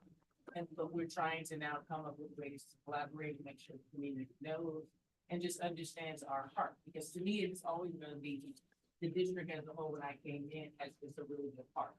Everyone here wants to be, they're not here because they don't want to. And I want to make sure that the community understands that, because I don't think that narrative. And so then with that, what that tells me is, and I'll use Christina's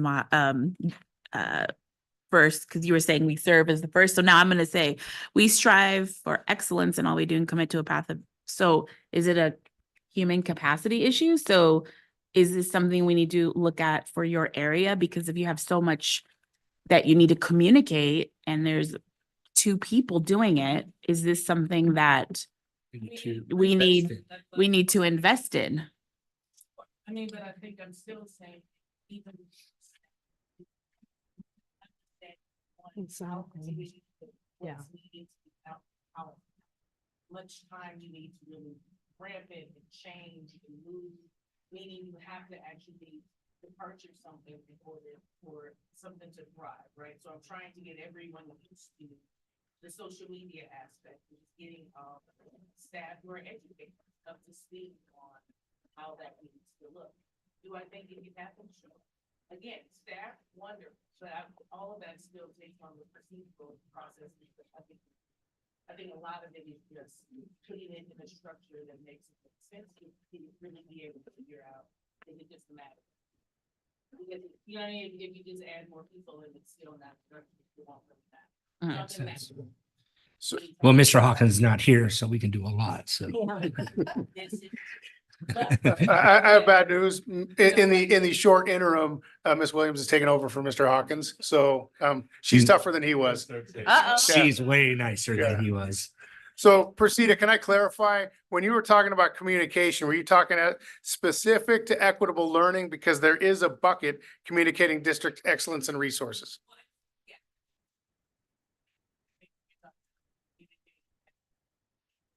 That's little difference. Right, that's little something that you really understand. Excellent. It's really more some promotional time. I think that more intense. I think that showcasing things that we've done, they're not one and the same, right? So understanding that they're not one and the same. But putting out a flyer. So is the end. So what we might, there's never, ever, ever enough. Ever, right? So instead of better communication, maybe it's opportunity, access to the resource. That's really what you're talking about. Do they even know about that? Okay. The thing that I want to add to that is diverse. So I think adding team primetime, thanks to our team here, we're including kids that have special talents. It's not just, the kids that, don't have a disability or anything. It's just we're including everybody. And I think it goes back to what you said, Grado, that you're involving all students, right? So I think that was something that we got to focus on. And it's still gonna come in, but to welcome in, team primetime will be good for our kids and families, because man, they get pretty rowdy out there, man.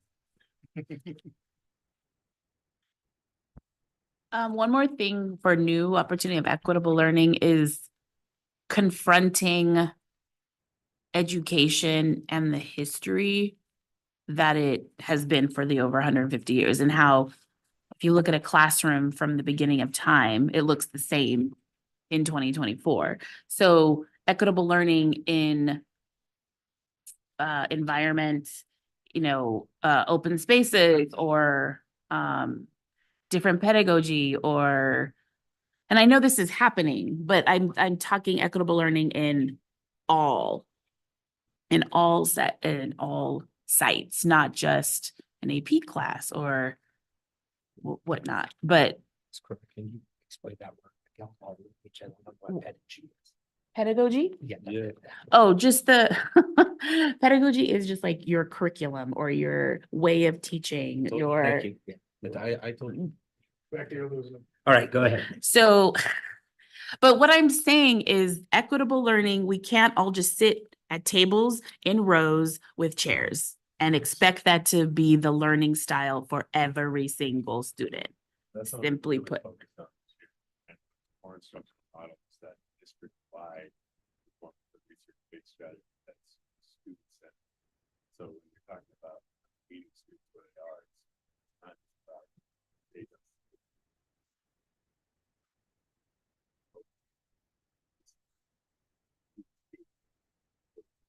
A little bit, and then, they're working together. Where the teacher has to stop and see where students are. Are they getting it? Are they not? And then maybe having to refocus. So the rows, we're trying to get away. Yeah, because every classroom I've gone to, there are rows and chairs. Yeah. I mean, it's just the fact. Okay, As a district, it's district-wide strategy. great. I love it. Don't forget bathrooms. And bathrooms, what? Bathrooms. That, okay, That's your fair background. bathrooms are important. There's some. Okay, does this say that you? Yeah. Okay. Inclusion of all students to resources. Yeah. Okay, let's try one more.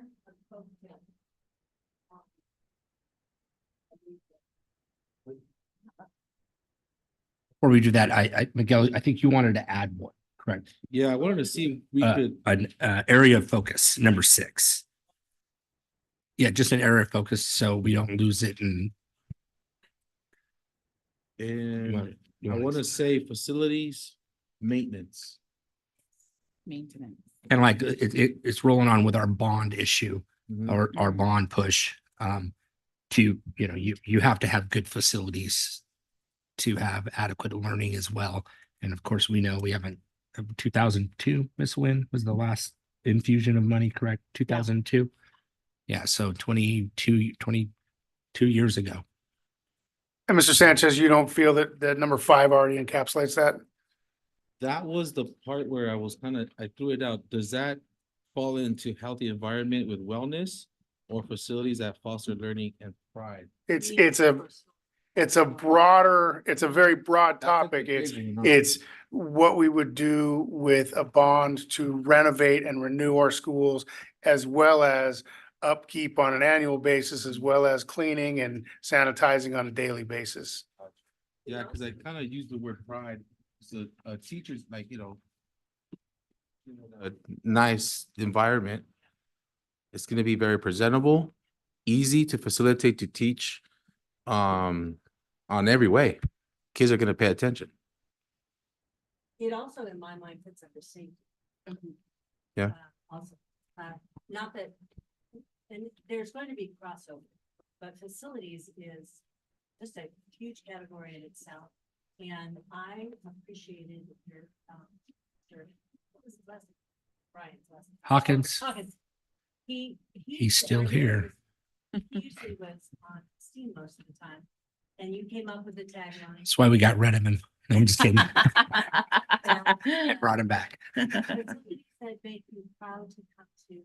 That it is a wonderful environment and it's safe and it's clean and Mhm. it's can all be new, but like this building. Okay, you convinced us. We'll move on. Okay, we're still at 5, but now let's just brainstorm a little bit about safety and wellness, and then we'll be done for the day.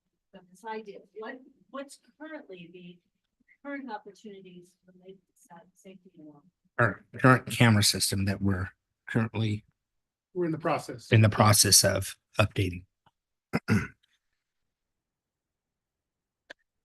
I'd also like to say expanding actual police presence, or how do I say it? Maybe I don't want to say it yet, but yes, police presence, actual more security wise, law enforcement presence, and training, additional training for our security. Now, I'm gonna go at a different angle with this, with the wellness and all. So I don't think we're allowed to know the kids' disabilities. And what I mean by that is any health issues, learning disabilities. Do we have a program or something that we could extend their test time? If they have some form of anxiety or lack of focus, they just can't. That was me. That's It- already embedded. within Okay. the Yeah. Special education program and also. Oh, that's what it, within that's the that, Bible okay. program. Yeah, see? I don't know What does nothing. special, if one has anxiety or test taking anxiety, is that considered special education? No, No. if a student needs that level of support, and I was just based upon what Mr. Sanchez was referencing, Mm. then as part of the process, when the team come together and talk about what types of accommodations does the student need to be able to be successful and access the curriculum, then those conversations take place, and it is all become a part of their individualized education plan, And as well as their 504 plan, which is the general ed component. Right. do the So- parents fill something out? Sorry. No, go ahead, go. Do the parents fill something out like my kid needs this type of help? Is there something that, or we? Okay,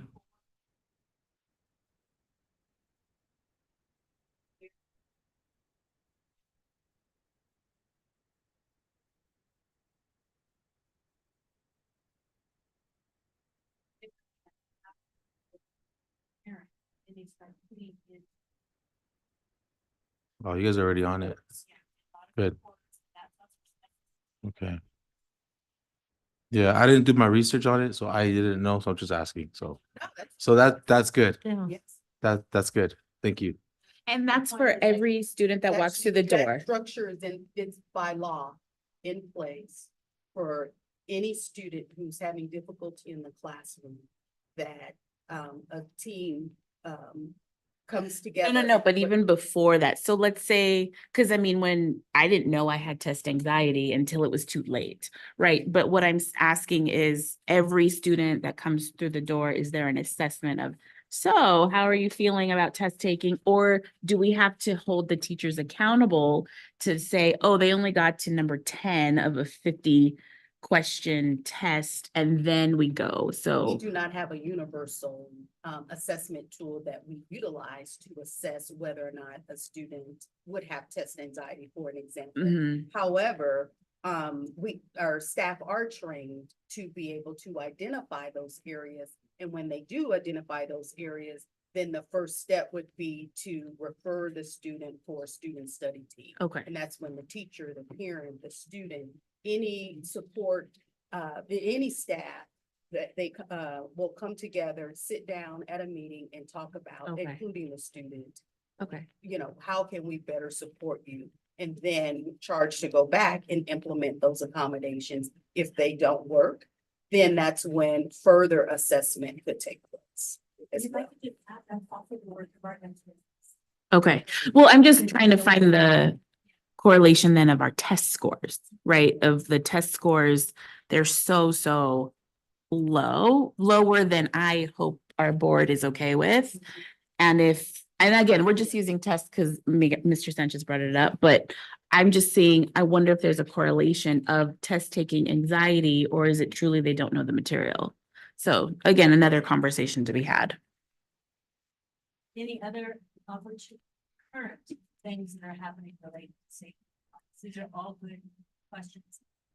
I just want to add, that through my experience anyway, and I have worked on 3 bond campaigns in the Antelope Valley, and safety is number 1 concern for parents and in the community. And I did an extensive door-to-door almost communication with people to find out that safety. People felt that the opportunities for learning were there, but they were concerned about sending their kid to school. That would have been top priority. And believe it or not, the second priority is hot water in the bathrooms. I was blown away by that one. Yeah. But that's what people, yeah.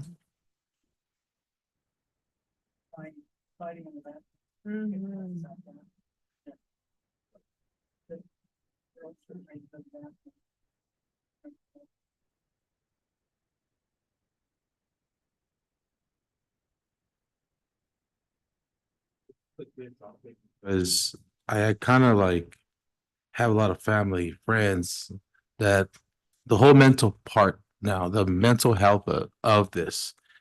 I saw a true story called The Mustang is used for the inmates, how to control and love an animal. That's when you start loving yourself.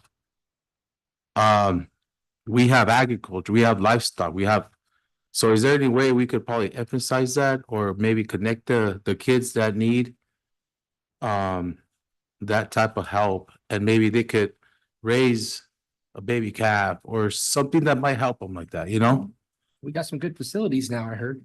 Mhm. So a couple pictures. Yeah, I think that'll be something good. Like if it'll just take the focus of everything else and they learn how to love an animal. Becky, you're on the new opportunities or current? Oh, and correct me if I'm missing something, but gang prevention programs, but very obvious gang prevention programs on all sites.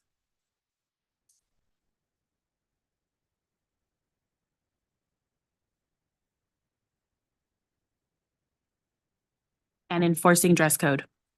We're getting to that. Mr. Nian.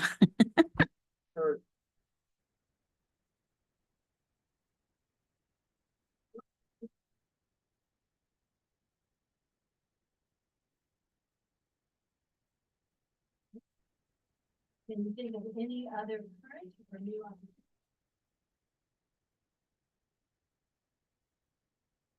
Again, this is just the beginning, but you can see then how these lots of strengths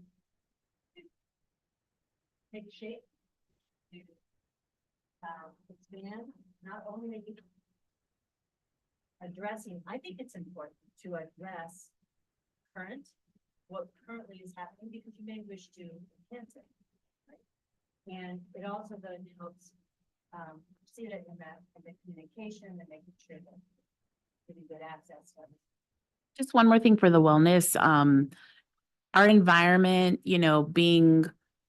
rethinking our paint colors, rethinking locking doors, and access to bathrooms and classrooms. Just the aesthetic alone, it just perpetuates the idea of prison pipeline.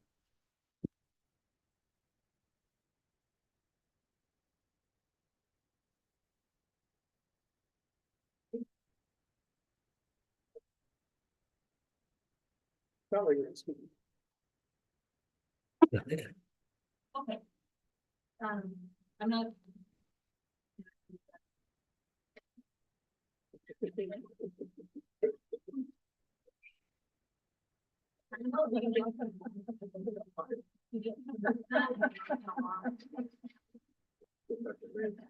Okay. Now.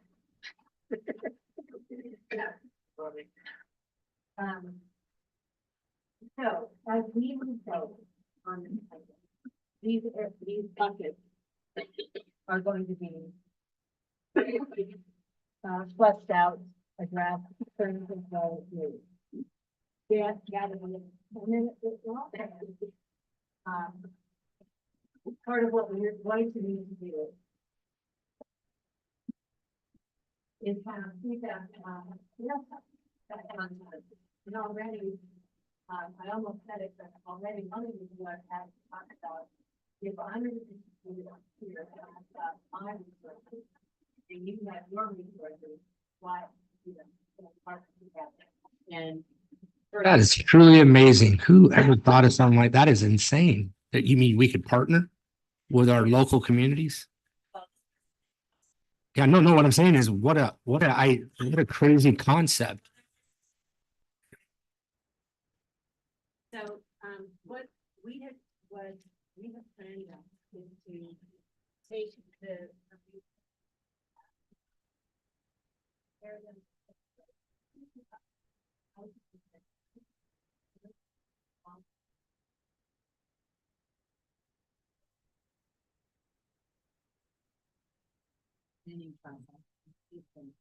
So that's what this group is gonna work on next.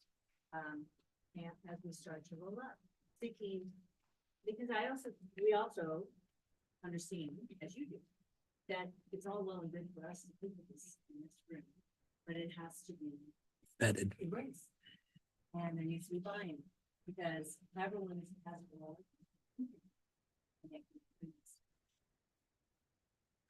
And can I give some direction? The board is what the consensus. We need to move on this quickly. You guys have done an amazing job. I pushed you guys. I did say something like this last time. Fast, fast, fast. I want it faster. You guys did an amazing job.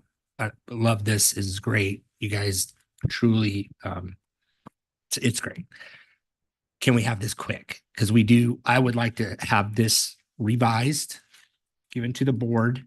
Let us look at it real quick, give our thumbs up, and then I don't want to wait till the next meeting or the next meeting. I want to look at this.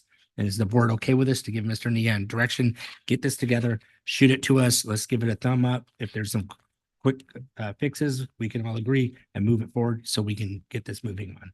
Everybody agree? I agree. I was gonna do it anyway. Okay, great. You know, I don't have to give you any direction, so. So are you saying that you want, because original last meeting you had said around June, so you want it now sooner than June? No, this next process, because now Oh, this next we're gonna process. take what we've done or what, and we're gonna say we together collectively, really our staff's done an amazing job on this. To get it out to the public, to test it, to see what they want, because we have to collaborate with them. This is what we believe. What maybe they want some changes, or maybe they want to see something different. Because we're trying to produce something to give to them, and the production is kids.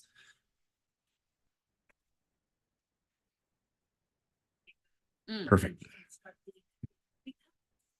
There may be a dynamic, there may be something that we've missed altogether, or we've picked a word that doesn't mean what it means outside. So once again, active listening, I think that's, okay, boom. And then, Mr. Nian, can you kind of explain a little bit more of Carla's concern on the one issue? Of their, it was the Purpose or the, option or so. situation. But you can, in the draft form, I'll look, and if I have issues. Yes, and if we could get that to us, let the board look at it one more time and then move forward. Yes, yes. Okay, so just the active listening, and then that'll be, if you show it to us real quick, we can A-OK it and move it forward. And the comma. Yeah, it's a bond issue. Okay, perfect, awesome. So, Real quick, Mr. Hughes, I just want to say thank you to the board for your input the last meeting, and especially this meeting. We've moved off of a square that is very difficult to move off of. And so our next step is to take this out to the public. Internally, there's a lot of interest in this process. So we'll share the revisions in draft form with them beginning tomorrow.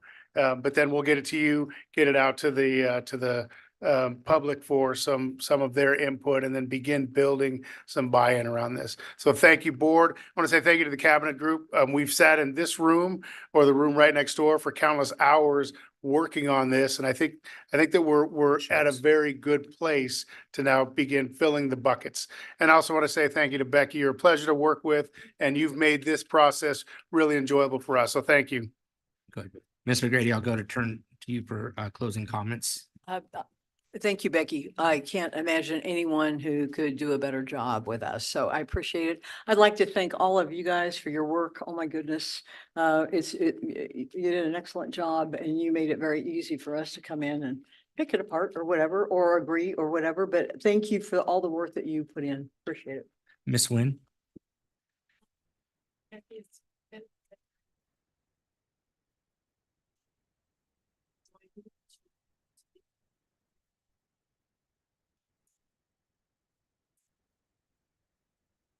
And then our staff, I told you all how much I appreciate you. Because you do an amazing job, you always have. And I have my full trust in all of you. I've seen all of you at work. Thank you so much. Thank you. I'm gonna cry. Thank you. Mr. Sanchez? I just want to say thank you, Becky, and everybody else. Like, you guys did, you guys opened my mind in different angles, different sides, and that's why I kind of like opened up a few things in a different angle, different sides too. So this is gonna be a better way for me to do my job better. You guys really educated me on everything. Thank you. Ms. Cron? Thank you, Becky, for really, really steering us where we needed to be steered. It's been a pleasure working with you, and can't wait to continue working with you. And then I really, for the cabinet and the leaders and staff. Thank you so much just for hearing. At least I can only speak for me, but really hearing what I said last time and putting it to these revisions or updates, and maybe you didn't agree, but maybe you did agree. And I feel heard. So I just want to thank you all for that. It's really important. And I love this work, strategic planning work in my nonprofit life. This is what I used to do. So it brings passion and joy. I'm demonstrating it when I'm here at these work study sessions. So thank you all. It's an honor and privilege to sit here. Okay, and I haven't been saying it all meeting. I'm thoroughly impressed. We have an outstanding group here. The work product that you guys produce is just truly amazing. I think this is absolutely going down this majority's vision on strategic planning and getting away from, the LCAP, which is, like Mr. Nian said, is more regulatory, to something that can really define this district and really what we want to produce in our outstanding children. I'm thoroughly impressed. I won't keep going on, but fast. Let's get this done. Let's get it. We have bond. We got to get out there to get this bond done. We got to get out there and get the money to get these schools adequate. And the safety of the kids are paramount. So push. Thank you guys for allowing me to push you. All right. Anybody want to say? I'll open it up to you guys. You don't have to speak, but if you want to, jump in. You ready? All right. It's late. All right. So I'll go ahead and we will go to G. It is recommended the board adjourn the meeting. May I have a motion? So moved. Second. Second. Any discussion? Seeing none. All those in favor say aye. Aye. Opposed say nay. Seeing none, so moved. Right. Good night, guys. Good work. Good night.